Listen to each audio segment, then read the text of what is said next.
اعلم۔ نماز کے بعد ہاتھ اٹھا کر دعا مانگنی چاہیے یا نہیں؟ دعا مانگنا عبادت ہے، اس میں کوئی شک نہیں، اور بہترین عبادتوں میں سے ایک عبادت دعا مانگنا ہے،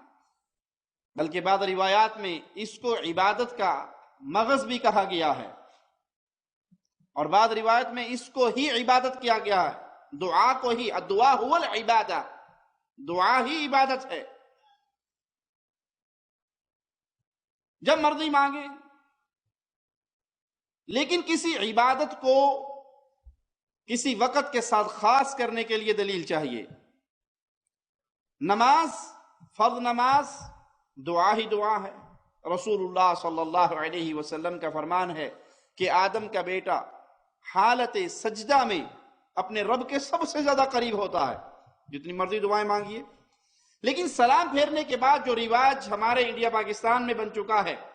کہ امام صاحب السلام علیکم ورحمۃ اللہ، السلام علیکم ورحمۃ اللہ، اور فوراً اس نے دونوں ہاتھوں کو اٹھا دینا ہے، اور پیچھے سارے مقتدی آمین آمین کہنا شروع ہو جاتے ہیں۔ یہ طریقہ رسول اللہ صلی اللہ علیہ وسلم کی سنت سے ثابت نہیں۔ پیارے حبیب علیہ الصلوۃ والسلام نے یہ عمل نہیں کیا کہ نماز سے سلام پھرتے ہی آپ نے ہاتھ اٹھا دیے ہوں اور صحابہ کرام نے آپ کے پیچھے ہاتھ اٹھائے اور آمین کہا، نہیں، بلکہ اس وقت انسان انفرادی طور پہ جو مرضی دعا مانگے، لیکن اجتماعی دعا کے لیے رسول اللہ صلی اللہ علیہ وسلم سے کوئی صحیح روایت ثابت نہیں ہے، نہ صحابہ کرام سے کوئی ایسا عمل ثابت ہے کہ امام سلام پھیرے اور مقتدیوں کی طرف منہ کرے اور ہاتھ اٹھائے اور سارے اجتماعی شکل میں دعا کریں۔ اس کا ایک نقصان اور بھی ہے کہ جو اذکار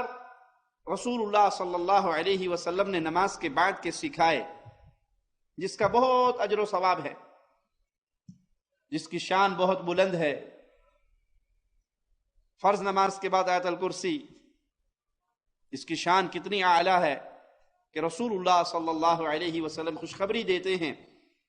کہ جو مومن موحد انسان ہر فرض نماز کے بعد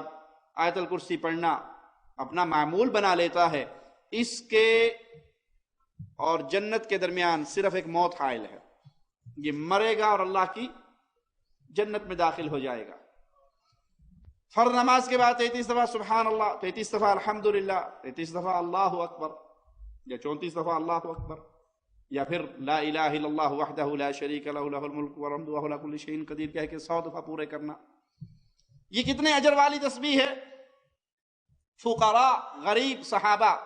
پیارے نبی علیہ الصلوۃ والسلام کے پاس تشریف لائے اور کہا امیر صحابہ ہم سے جیت گئے، ہم نمازیں پڑھتے ہیں، وہ نمازیں پڑھتے ہیں، ہم جہاد کرتے ہیں تو وہ بھی جہاد کرتے ہیں، ہم روزے رکھتے ہیں تو وہ بھی روزے رکھتے ہیں، لیکن وہ مالدار ہیں، صدقہ و خیرات دیتے ہیں،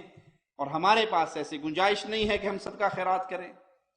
تو پیارے حبیب علیہ الصلوۃ والسلام نے فرمایا کیا تمہیں ایک ایسا عمل نہ بتا دوں